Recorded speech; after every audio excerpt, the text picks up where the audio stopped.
As I said, my name is Carrie. I am the person that you may or may not have corresponded with directly. I usually monitor the mission control email box or phone if you have questions. Sometimes you might hear me hear my voice. So getting to know what a team advisor is one of the things that you might be questioning. What are your responsibilities? What do you need to be prepared to do? And one of those things is to provide guidance and assistance, of course. But one of those things that we'll be talking about later this evening is how to register and monitor your teams.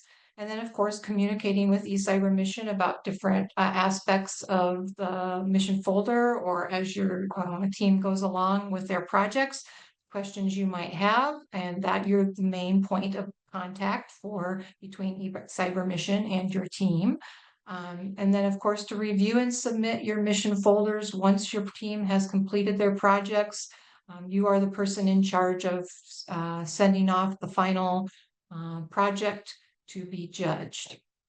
Again, a team advisor can be a teacher, a parent, or a group leader, anyone who has an interest in helping students develop their STEM skills, has maybe an interest in STEM, or just a general interest in helping students work as a team and help the community. So some of the things that are new this year, if you are a returning team advisor, we have a few new things. One of them is an expansion of our team advisor orientation into forums that are going to be held once monthly through February 2025. And we'll have different topics and different guest team advisors joining us to help team advisors get acquainted with the program and get questions answered either by eCYBERMISSION staff or by veteran team advisors if they have certain ways that they have found success with the program in doing student projects. Another thing that you may or may not be aware of is the Team Advisor Facebook group that was started this year. You should have received information about that when you registered. And then when you log in on your Team Advisor dashboard, there's also a link to that. And that's again to help team advisors and get questions answered, kind of help veteran team advisors, can help newer team advisors just get used to and familiar with what the program offers, some helpful hints that they have used in the past. Mission folders, which is the thing that is submitted in March, the final project. Attachments this year, we have stated in our rules that can be no more of 40 pages combined maximum in attachments. So that's something to keep in mind. If you have participated in years past, we did not have a limit, but we found that that can sometimes become kind of heavy duty work on our part and the judge's part. And so we're limiting attachments to the mission folder to 40 pages combined. Also, in our rules this year, we have incorporated some AI guidance as far as how to complete the mission folder. If you are using AI to help or help prompt students, there is guidance regarding the use of AI in our rules, which I will show you where you can find that information later on in the session tonight. So one of the other things I wanted to mention quickly is our mini grant opportunity.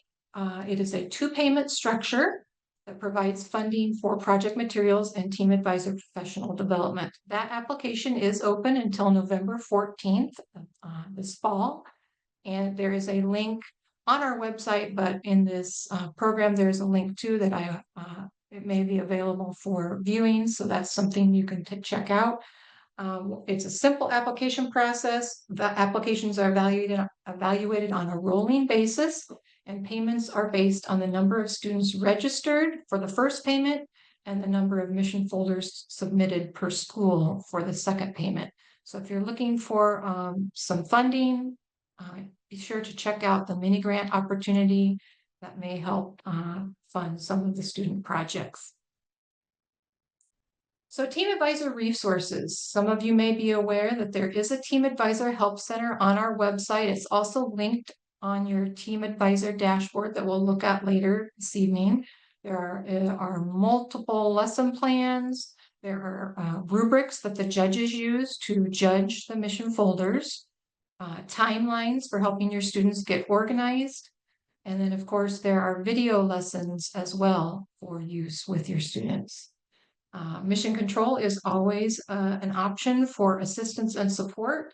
And we also have a mission mentor program that is very helpful for students and team advisors.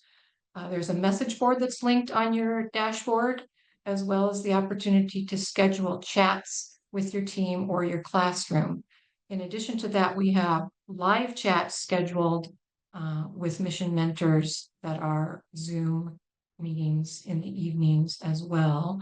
And there is a schedule linked to the mission mentor chat in your dashboard that we'll take a look at as well. So some of you may have your teams registered already. Some of you may still be working on that. It is early.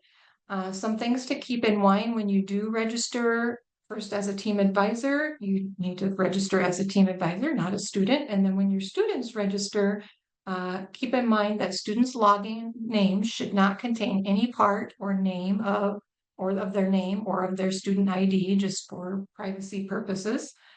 Students will need a parent, guardian, or guardian to help them complete step 5. The parent guardian needs to sign off on some forms. And then students will be able this year to select their team advisor on step 2 of their registration, which is something new that we didn't have in previous years. So they can select their team advisor by putting in the last name of the team advisor and the state, and that should pop up, and they are able to choose that team, then choose you as their team advisor. Once a student has selected their team advisor or has a team advisor, their progress in terms of registration can be viewed by the team advisor as well. There's you can see the step that they have last completed of their registration. So that is something helpful that we've added this year as well. So we did also develop a student registration tutorial video on our YouTube channel, and it's in the Student Help Center. I think there's a link to it in the Student Help Center as well. For team advisors, there is a team advisor technical guide in the Team Advisor Help Center that we'll all hopefully be able to point out to you later. And right now we're going to take a little stop here, and we're going to transition to actually getting into the Team Advisor dashboard and showing you how you can assign teams, create teams, find students. So let me see if I can again share my screen. And hopefully you can all see. I have logged into an account that we use just to test. So when you log into your Team Advisor homepage, you should see something like this. If you don't have any students or teams, you may see nothing, but you may see a long list of students who have chosen you as their team advisor. I currently have, you can see, one team created with 2 students, and it is an engineering prototype mission folder method. It's a grade 6, and we're in Virginia. We're using that as our state. I also, if you can see under here, under Manage Your Students, have one student that I have not assigned to a team yet. And I know for a fact that I have 4 students that I am serving as a team advisor for, and I do not see that 3rd student, student 3, in my list. So one thing you can do is you can look up student, and hopefully it's going to let me do that. No, it's not going to let me do that. There we go. And I know that my student's last name is 3, and I know that my student has registered in Virginia, and I have found this student. So this student is one that I'm going to be a team advisor for, and I'm going to select this student. If this student obviously had not selected me during the registration process. It is an optional step. So because they didn't do that, it was not in my managed students list, but I can easily look that student up by last name. So now I have my 4 students that I know I am their team advisor for. I've created this team, which is Team eCyber, and if I click on that name, I can see here that I can change the team name, which is helpful. Sometimes we have team advisors call in or ask how they can do that. So that's one thing you want to be aware of. You can also add or edit the method that the team has chosen. So if I go in here, currently they've decided they want to do an engineering design prototype method. But if I go in, you see there's a drop down. I can select scientific inquiry instead, or I can even change from engineering design prototype to engineering design model or drawing if the students have changed their mind or found that they want to go a different path, a different method. So I'm going to say that they've changed from prototype to a model or drawing, but they're still engineering design. Those are our 3 types of mission folders. So you see then we still have engineering, but we have model instead of prototype. So that's one thing you want to be aware of. You are able to change names and methods fairly easily. Now I want to create a team for these 2 students. I'm going to have 2 students on one team, and I'm going to decide I'm going to have this student 3 and student 4 work on a team as well. So to get these students that do not have a team assigned to a team, I'm going to click Create a Team. I'm going to create a name, and we can call it whatever we like. I'm going to say Mission 2024. My state is Virginia.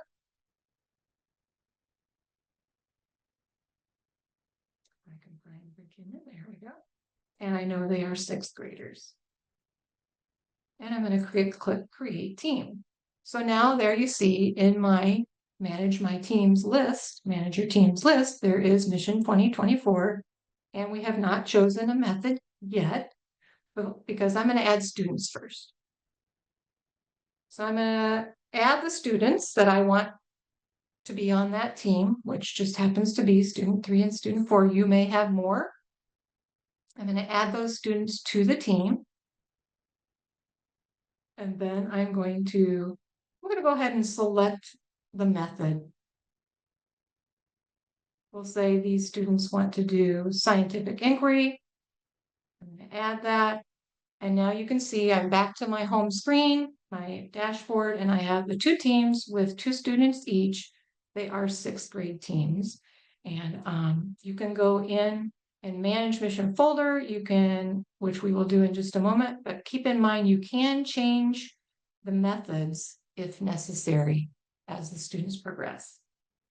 One thing you do want to keep in mind is that you can also, when I go into these teams, click on these teams, you can also delete students from a team if you need to do some rearranging.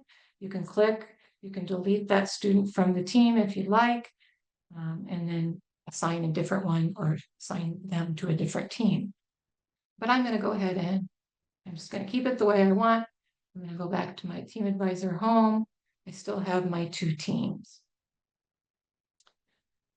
So you may have a long list of students. You may just have a few students, but you may create teams of 2 to 4 students.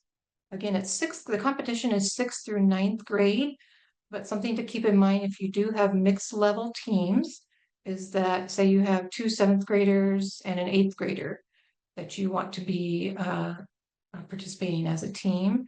When you create that team needs to be an 8th grade team because those 7th graders will compete at the highest level.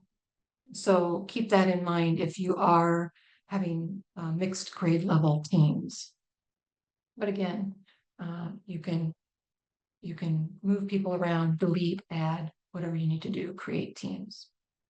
Okay, so that covers how to basically assign students to a team, create teams, delete students from a team, choose a mission method. I want to point out along the side here of your dashboard some very important things that you may or may have not looked at. The first one is the eCYBERMISSION Mission Mentor message board. And this is a place where students and TAs can go and ask a question of a mission mentor. We have several mission mentors who have different specialties, and this message board is here so students, if they have a particular question about, say, app development, or a particular question about bacteria, or an IRB form, which we'll get to a little bit later, that would be a good place to go to ask the question, and within, a day or so, a mission mentor should have answered that question to the best of their ability, or at least referred you to someone or something that could help. So that's one resource that's nice to have right there on the dashboard. I think the students have that as well available, so that's something to use frequently if you are in need of assistance. A couple other things, we have the new things this year, the competition rules. Again, if you click on that, you can see the AI guidance, you can see the maximum 40 combined page attachment rule. There's a link to the new Team Advisor Facebook group, which you can join if you so desire. Again, here is our schedule for mission mentors. We have one coming up, a live chat in the evening on October 10th, which kind of introduces students. These are for students and TAs, but mainly for students. An introduction to eCYBERMISSION. And then we have one also on February 6th. We have initiated this year the Instagram Reels live chats also with our mission mentors. So you might want to keep an eye out on social media on Instagram for those as well. In addition to those chats with mission mentors, we have team chats and classroom live chats. And these are for team advisors. There's a Google form to sign up. If you think that your team might benefit from having a kind of a one-on-one with a mission mentor to ask specific questions, or show them maybe what they're doing a little bit and give some ideas about what direction they should go. These are things you can request through the Google Forms there. Classroom live chats are more for classrooms as a whole. Team chats are for teams. These are things that your students may find valuable and beneficial as they go through their projects. Important dates list, again, all there on the dashboard, mini grant application link. And then this is something that as you scroll down to the very bottom, you may have missed, but there is a link to the Team Advisor Help Center. There are collaboration templates, which some are not aware of, but these are, and hopefully when I click it, you can still see it. These are the mission folder questions in a Google Doc form so that students can transfer, once they're done with their questions, them into the mission folder. Or if one student's working on one part and another student's working within the mission folder online, they can collaborate that without losing any of the information that they have in their mission folder already entered. So there's one for each type of mission folder. Again, many team advisors find these very useful as far as just getting things down and in and being able to edit without having to input the information right away. There are judging rubrics, links to judging rubrics for each path. And then there's a way to contact mission control. The safety forms are also something that every team advisor should be on the lookout for especially before they begin a project with a team. A risk assessment form, a potentially hazardous biological agents form, and a IRB review and approval form, all, as well as the hazardous chemicals, all should be filled out, reviewed if necessary once the students know what their project is going to entail. And I'll talk a little bit more about these forms when I go through the mission folder progress that you can see for your teams. But that is definitely something that team advisors need to be aware of, because even though they are not required to be uploaded with the mission folder, we recommend that they are, because some judges do want to know that, and sometimes you as a team advisor are responsible for, it's just good scientific conduct for students to fill out these forms so they know what's involved with their projects and what safety precautions they need to take. So before a project is started, these forms should be filled out. The team advisor is responsible for having these on file in case they are asked for them later on.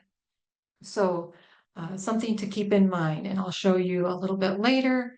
Actually, I'll show you now how to manage the mission folder. So we have our two teams. Team eCyber is an engineering model mission folder. I'm going to click on Manage Mission Folder. And here, actually, I'm not. I'm going to go back. And I'm going to click on, I'll go ahead and click on, I think I lost when I changed my type. I lost what I had, but this, because we changed it to modeler drawing, this mission folder has not been completed. You can see the bars here, and the 0 of 3 questions are answered. If I click on edit here, or if I click on the top tab here, team collaborations, those questions will appear. I can enter text just like students would. And then I can save the section. And then you can see that the team collaboration section has been completed for our purposes anyway. If I skip down to engineering design section, or I can again click it up here, but I'll do it here and click edit. You can see each section of the engineering design section has not been completed. And when I click on edit section, you can see I can enter text. I can click here for ideas, inspiration station. It will take us to how to find an idea. There are several of these click here helpful hints throughout the mission folder for students to use. I can go ahead and fill these out. And then I can go, as far as I need to, or if I need to stop, and I shows that I had completed 4 of the 6 questions for that part of the engineering design. This particular type, engineering modeler drawing, has 3 sections: team collaboration, engineering design, and community benefit as part of the mission folder. If I scroll a little bit further down, I'll go to creating a model of drawing, and this particular mission folder asks or requires an uploading of their detailed drawing. So for demonstration purposes, I'm going to go ahead and type a title for that uploaded document that I want to upload, and then I'm going to choose a file.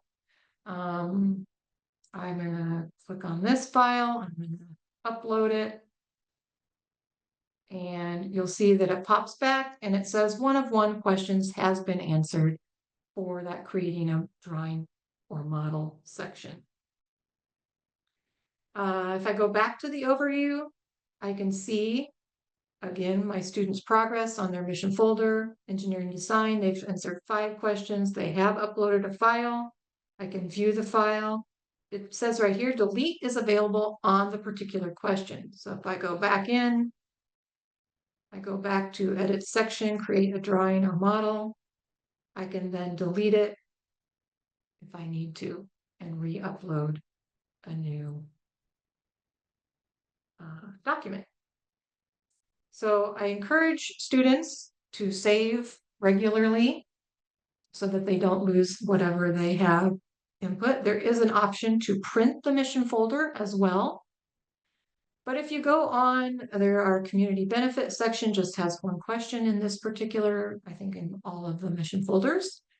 And if you go on to verification, this is where at the end of the project, you as a team or students as a team will have gone through and will have answered these questions. They have worked with their team advisor, and these will all be answered when when you as a team advisor review their mission folder. And then when you and the team are ready to submit, of course, it's going to tell you if some questions have been if all of them have been answered or some are unanswered. And then that way you will know. So that is a good way to gauge where your students are by using this overview tab. One thing you might want to consider, it's not required, but we recommend in the mission verification section, if you want to upload your IRB forms, your risk assessment forms, your any other risk PHBA permission forms, that's a good place to do it on the mission verification section. You can go ahead and upload file. You can title it RIRB, and then you can choose the file. And I have an IRB form here ready to go that's signed. And I can upload that file and it will show in the mission verification section. That's a good spot to do it because it's probably the best place at the end of the mission folder for judges and others to view any paperwork like that that you want to share. Again, it's not required, but it's just good practice in general in the scientific world. All right, so I think if I go back to my team advisor home, I still have my teams there. I'm going to stop sharing. I think I have gotten as far as I need. Are there any questions that I need to answer right now before I go back to my slideshow? Or Christine, do you have anything that I need to do? We're all... Hi, yes, we've had some good questions in the chat. I've been answering. The latest one just came in, and it is, will students input overwrite each other's in the same team account? So good question. Yes, if they are working on it at the same time, you know, it's a possibility that could happen, I do believe. So that's why we have the templates available, the Google Doc templates. And, you know, it's one thing, it is a good thing to tell your students to, you know, make sure, you know, one person is in it at a time and that they're saving as they're going. Great question. Anything else? One other question. Will we be sharing the recording with them? You mentioned we'll be using snippets for certain things, but I think it's entirely possible. I don't know what the exact plans are for it, but I definitely will share the slides somehow we'll get it with our marketing and communications coordinator and decide what the best way is to do that. But yes, and maybe we can, if you do want them, you can always email Mission Control and we can get them to you directly. Okay, I'll go back to sharing my screen. Hopefully I can get back to my slide presentation.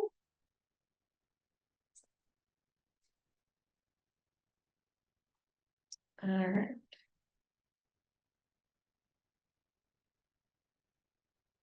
So we kind of did a quick little demo of the Team Advisor dashboard. Hopefully that was helpful. Hopefully it answered some questions that you may have had as far as assigning students and creating teams and all the resources that are available. I did mention that there are basically two mission folder methods, scientific inquiry and engineering design. And within that engineering design, there are two paths that the students could take. They could design and test a prototype, or they could create a model or drawing to solve a problem that they have identified in their community. Scientific inquiry, of course, is developing and testing a hypothesis to answer a question that affects their community. So just kind of a glimpse of what the mission folders options are. As well as the Team Advisor Help Center, we have the Student Help Center also on the website. And this is a place that students can go if they're having issues getting started with an idea, Again, Inspiration Station is available there. There's some activities they can do. There are examples of mission folders, past winning mission folders. One thing to keep in mind with those is we had a revamp of our mission folder last competition year. So the examples that are online now are of the former mission folder format. But they are a good way to get an idea of how students answered. The questions are very, very similar. A lot of them are actually exactly the same.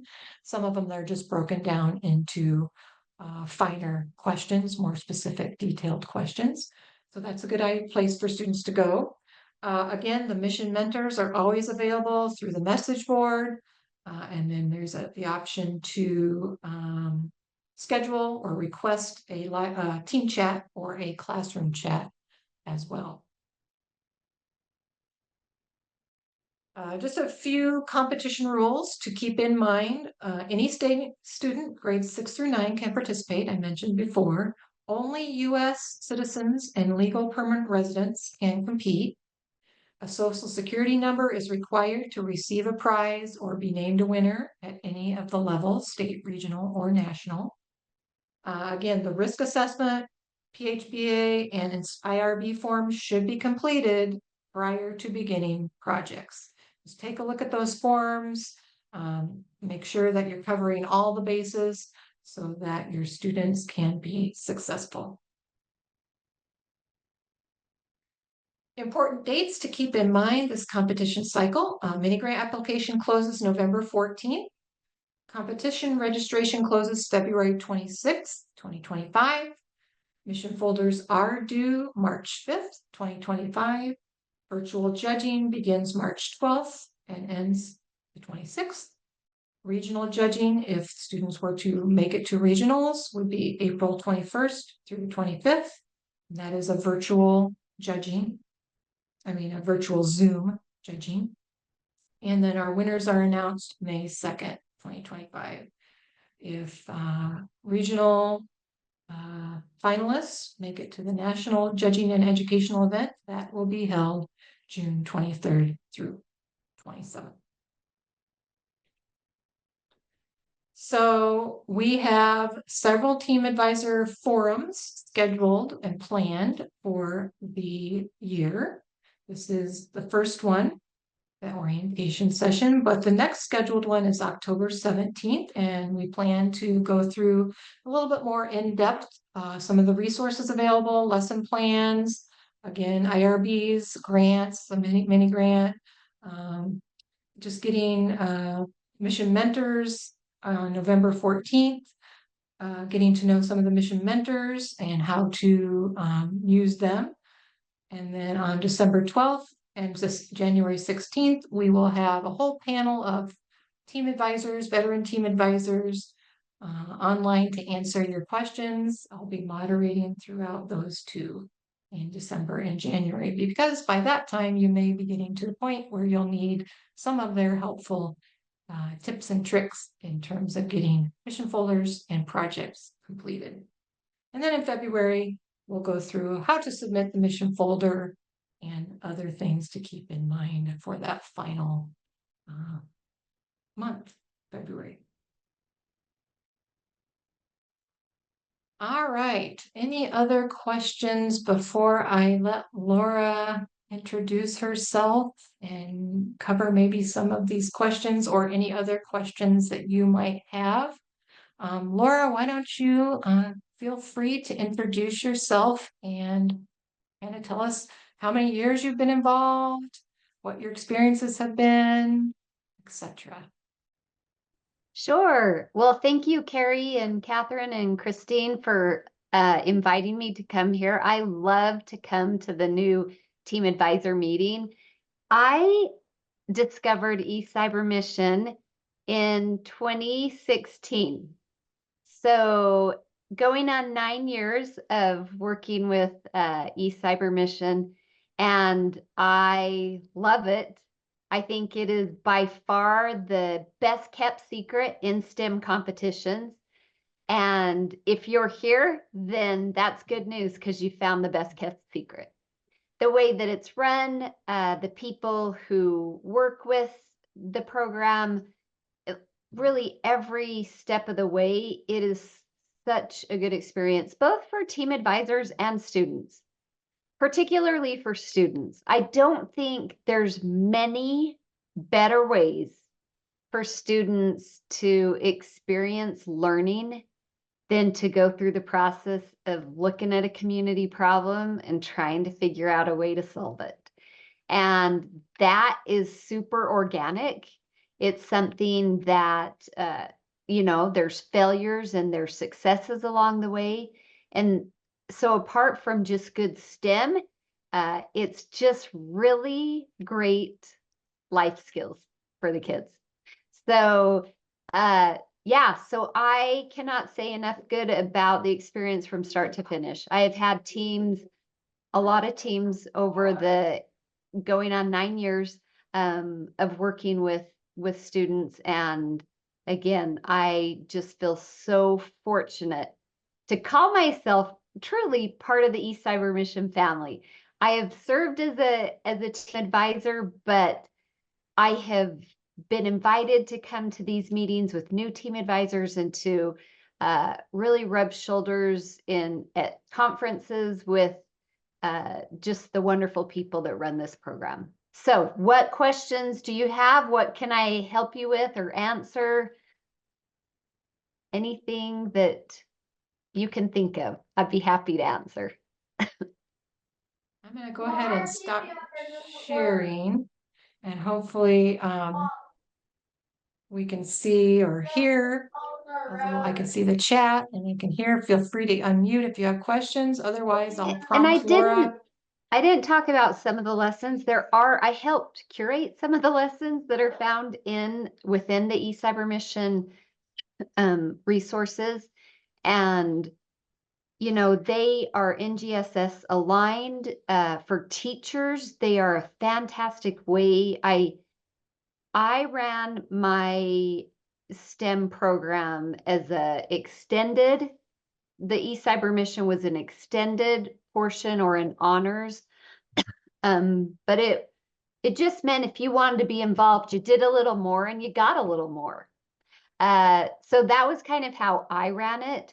I know there's schools, sorry, I have this weird like cough when I talk. But I do know that there are schools that run it completely as a cross-curricular, because there is so much writing, there's computation, and so it really runs beautifully as a cross-curricular entity where, teachers are collaborating across different subjects and students are able to work with. One of the schools I know with that's like a K-8 school, they do a lot with the elementary students with helping them figure stuff out. So and you will find wonderful resources in that lesson portion. And then I highly encourage use of their Google Doc because there is, and I know the question was asked, but you don't want more than one student in the mission folder at a time. So you want that doc to really be where everything's gathered. And then once it's all gathered, once you have everything complete, then you start movement in. And depending on your students, there may be one or two that get that assignment or just one that is, a little more thorough with that sort of thing. So, but the whole collaborative effort works really well on the doc. Great, thank you. We do have a few questions coming in. How do you recruit for your teams? Do you use students in your classes? I think if you want to touch on that a little bit more. Yeah, so I've actually had both. I've had students that were in my class that really what I did was send out an email with information about the chance to, work on a STEM project, kind of elevate your learning experience. And if anyone's interested, then we have them kind of fill out a form.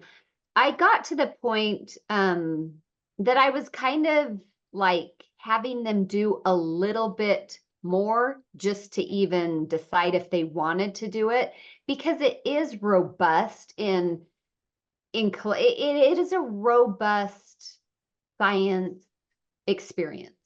It's rich, it's deep, and you could make it very surface level, and you just wouldn't get out of it what you could if you made it as deep and robust as you could. So one of the things I did like to do, because it was an extended or additional thing for my class. Now, for those that run it with everyone, you kind of got to be a little bit less picky. But I made them do something hard in that I wanted them doing research and coming up with ideas right out of the gate. So that was like part of a form that they would go in and do that. And then, what was the second question? Oh, how did I form the teams? Was that a question? Or am I making that one up?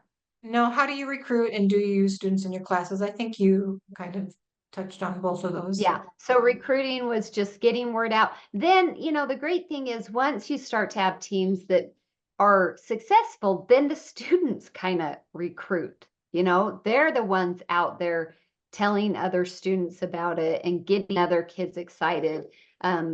We had students who created a flyer, students who did, the back end work. Actually, we had a separate research class. So we've run it as an extended part of my Science 8 course, and then I've run it separately as a research elective course. And so depending on where they were, once eCYBERMISSIon mission folder was in and done, then, and that happens, first part of March, then we still had time to curate some great resources for incoming students. So that was one of the things that, and then students are the one doing that, not me. So if you can, rally the troops, it's better for them to be the recruiters.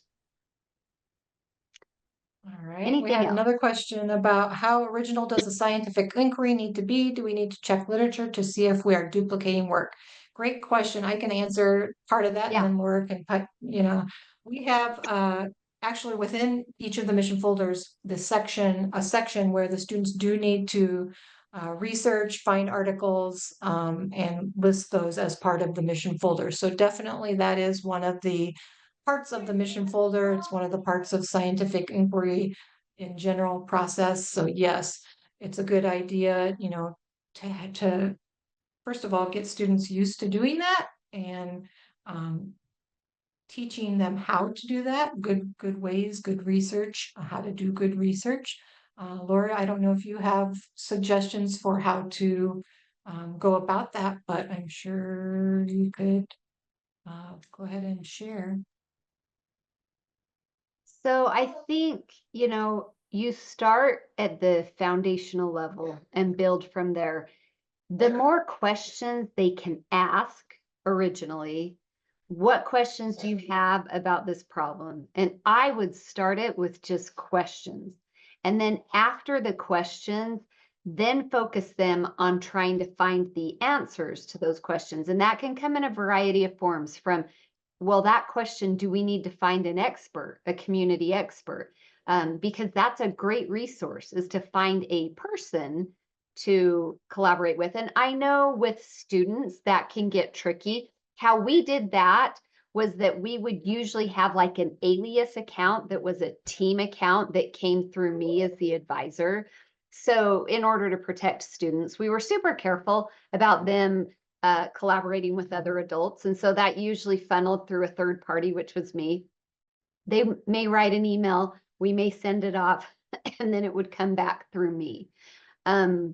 So yeah, starting with questions, asking questions, and then really being thorough in the variety of resources that you address between people, scientific research, university research, but having students, they don't oftentimes know how to find that. I mean, that's a class in and of itself, finding good resources.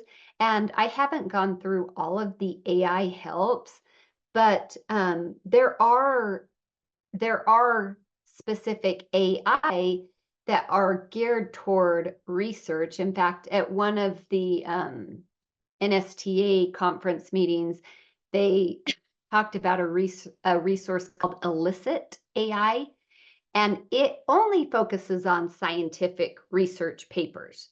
So that's, you know, a possibility of one that may vet out some of the other things and focus you into a good place to get it. There's other places where you could gather other resources, but that's just one that I've looked at. And I was like, oh, that would have been nice to know about. Another one I'll just put out there, Google has this really, really great AI resource. It is called Notebook LM. It's experimental right now. But as students are collecting information or PDFs, you can collect it in one notebook, and then sometimes that becomes vast. And these are middle schoolers, right? These are not college age kids. We're not expecting them to perform on that. But Notebook LM actually allows them to interact and ask questions given just what's been put in that notebook. So that's another one that could be, you know, valuable depending on how you decided to use it. So, and maybe those are not okay. Those are not, that's not AI doing the work, but that is AI collecting some information, or it's AI actually sifting through some resources for students, which I actually think is a really great way to use it. It's not writing for them, but it is compiling. So. Okay, she wants to know what's the name of that again? AI? Okay, it's called, so if you go to labs.google, and then that's all their experimental AI. Can you tell I was just at an AI summit? Anyways, Notebook LM. Carrie and Christine, you guys need to get in and look at that too. Gather all your eCYBERMISSION stuff and then ask it questions. I am actually rewriting an online course right now on project and competency-based learning. And I have a number of different sources that I need to know and be, you know, accurate in what I'm doing. And I can ask it, you know, give me the main points of all of this information. It's a lot to sift through, and it's doing that for me. So yeah, get on and look at it. Labs.google, and then Notebook LM is the name of the resource. I hope Google doesn't get rid of it. The word experimental makes me worried it may, but while it's there. All right. Other questions that we can address?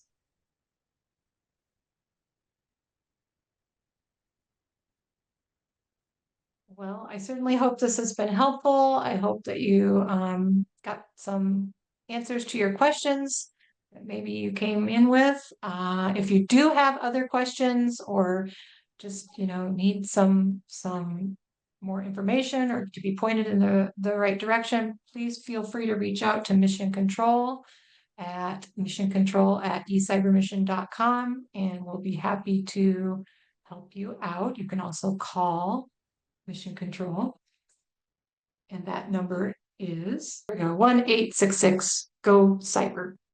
Okay, well, if there are no other questions, please feel free to reach out via email, again by phone, or again join our live chat on October 10th with Mission Mentors. I think maybe your students will find that helpful, and we are here to help if you need it. Have a great night.